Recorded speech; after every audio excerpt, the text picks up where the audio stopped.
Yeah, guys. Yeah. I wonder when was the last time you looked at everything and try to find the significance behind everything. And it's through this that you're able to knock things down and say, okay, you're not a priority. You're not that important. You're not that. You don't. My energy uh, levels, my patience, everything like that. It's not worth that. And we're able to knock things down and make our lives a lot more fruitful and easier to manage. I just wonder how many people do inventory out there. Because there's a way to zoom out, just like you zoom out on a computer, and look at everything from a perspective of the outside in. And you're able to scan and say, this I'm going to put in the recycling bin. This I'm going to put in a folder. I'll get back to it later. This I'm going to put as my background picture because I love it. It's my family and it's what I stand for. So that's going to be my backdrop because it's part of my belief system. So there's things for every compartment. I think using the computer as an analogy, I think that's powerful because I think that life could be managed a lot like a computer. For example, viruses. When the computer starts to glitch and it's moving slowly and it's not operating, that can be attributed to a person going through warfare or just a hard break. A hard break. Just life is throwing them curveballs and they're just not handling the curveballs really well, and things are amounting to a lot of stress and strife and problems and drama. And when it doesn't get dealt with, for example, some stuff you put in the recycling bin, which is another phrase for saying throw it away. Throw it away. Move on. But you gotta move things around, and you gotta take care of the virus. The virus in our life sometimes comes from somebody fishing. The con men, how they fish to throw a virus at you. They say click on this link, right?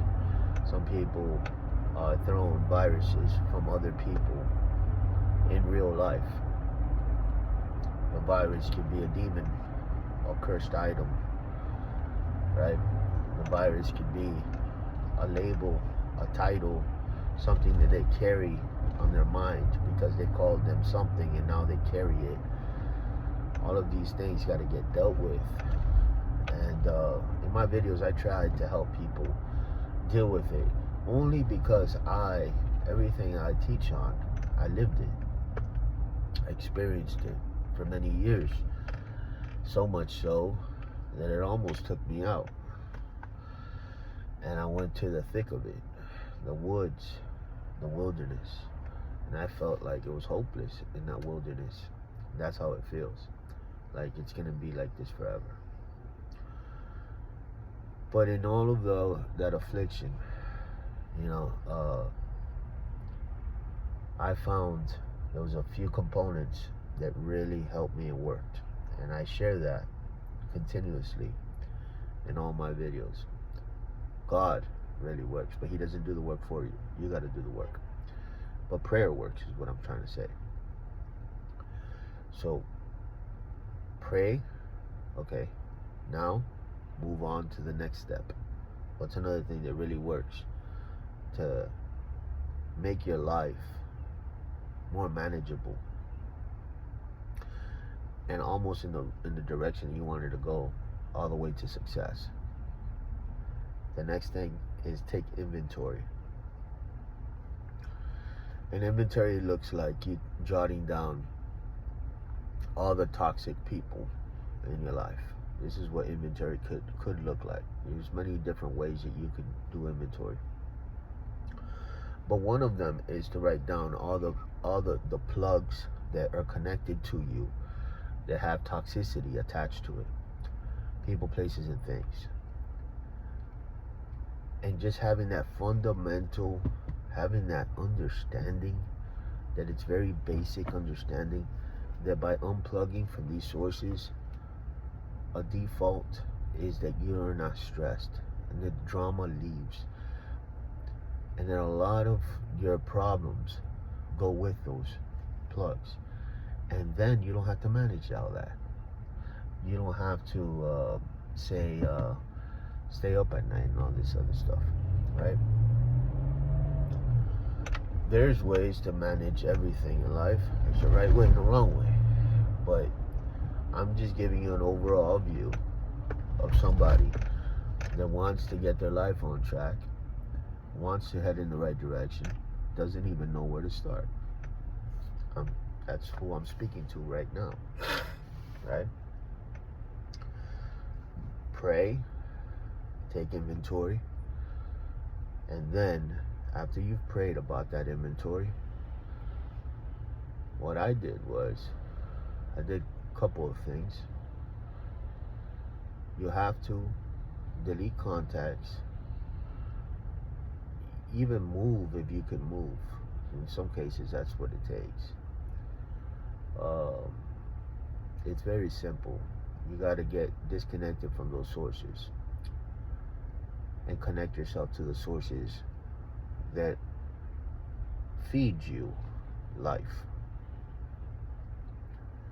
So like at me, for example, I found out that Jesus was all that I ever needed.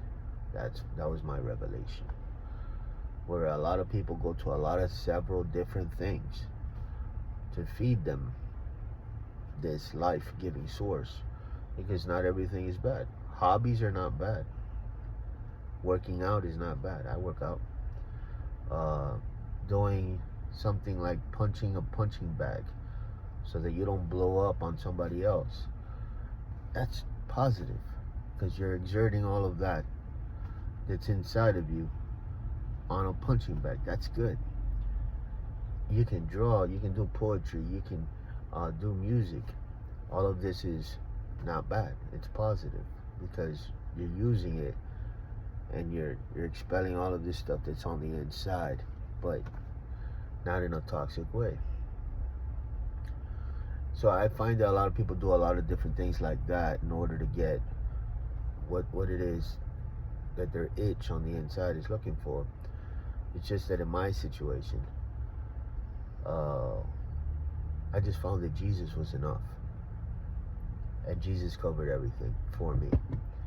I mean, I know that he could do it for everybody, but that was my revelation. And that if I just stuck with Jesus, and trust me, that warfare was trying to convince me otherwise.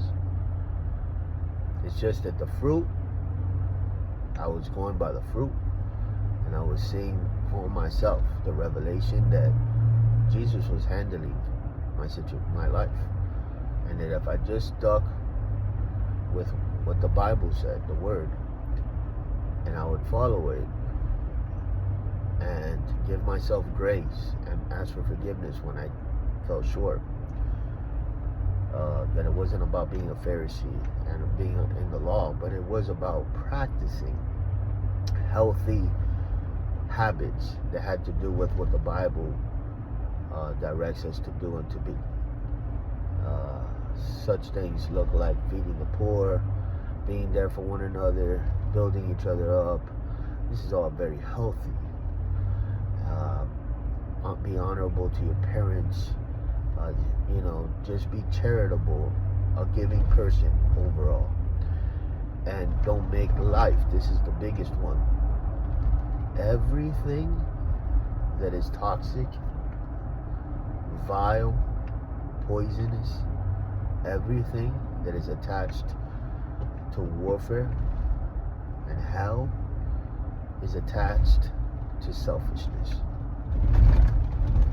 It's attached to people thinking about how it affects them as opposed to how it affects somebody else.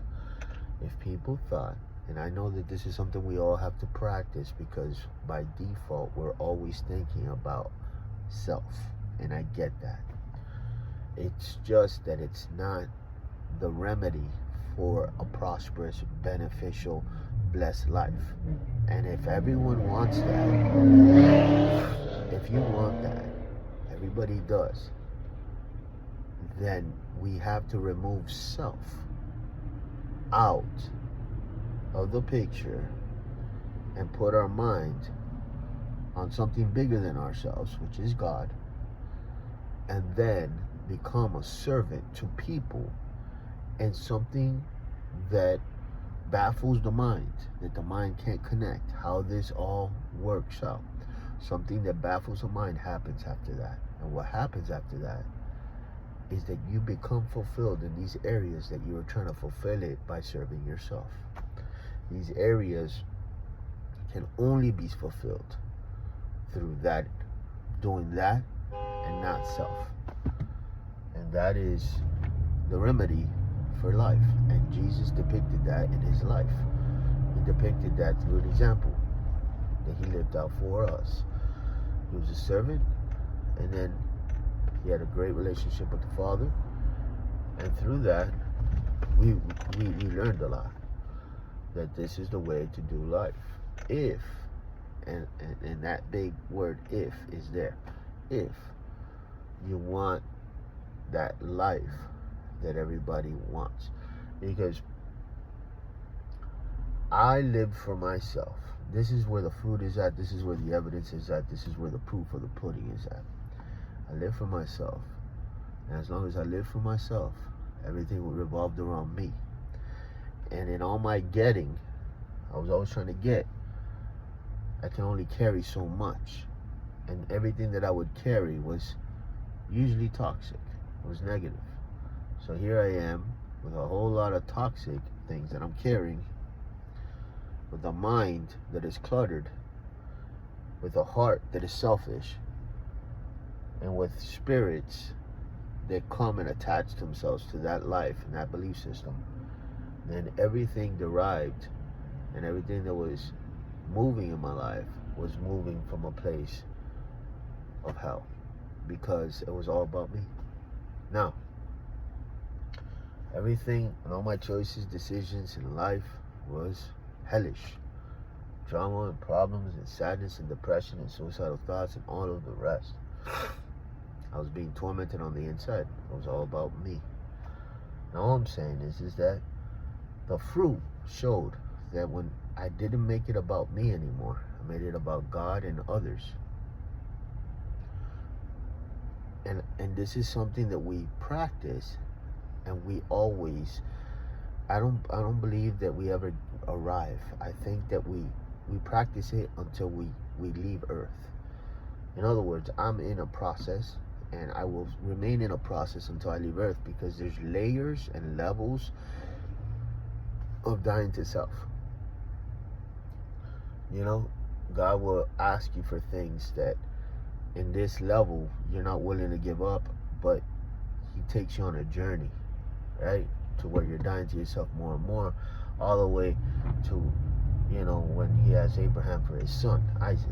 Like, that's a deep level with God, right? But it was just showing that God was enough, right? The message there was, I am enough. And Abraham got that message because he understood that if I trust God, God will somehow, some way make this situation that seems bleak, that he'll make it all right.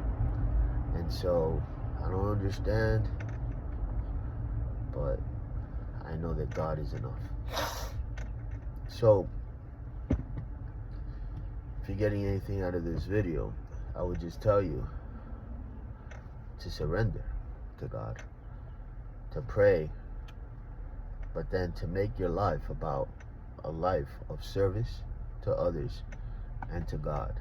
And by default, what happens, and I dare you to go and try it and see if it's not true. By default, what happens is that you feel better about yourself, you have more value, you carry yourself differently, and things start to happen on the inside that make you say, this is the way. This is how you do life. It just is. It just is. And so, if you want life, that's where life is at. And then you climb the ladder. Climb the ladder. And, what's it called? And might I just suggest, the ladder is going up and not down.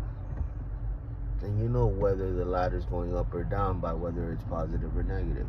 It's kind of basic stuff, you know, it's very simple.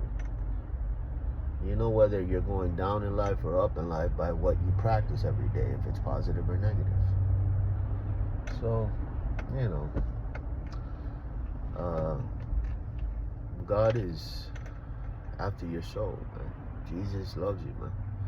And so, attention to detail of what you're doing on a daily basis matters, so that you can get closer to the part of, you know, the side of the fence that God wants you to live on, so that it benefits you and you can heal up of all those wounds and scars that people have done to you in the past. But you don't have to retaliate. You can heal up.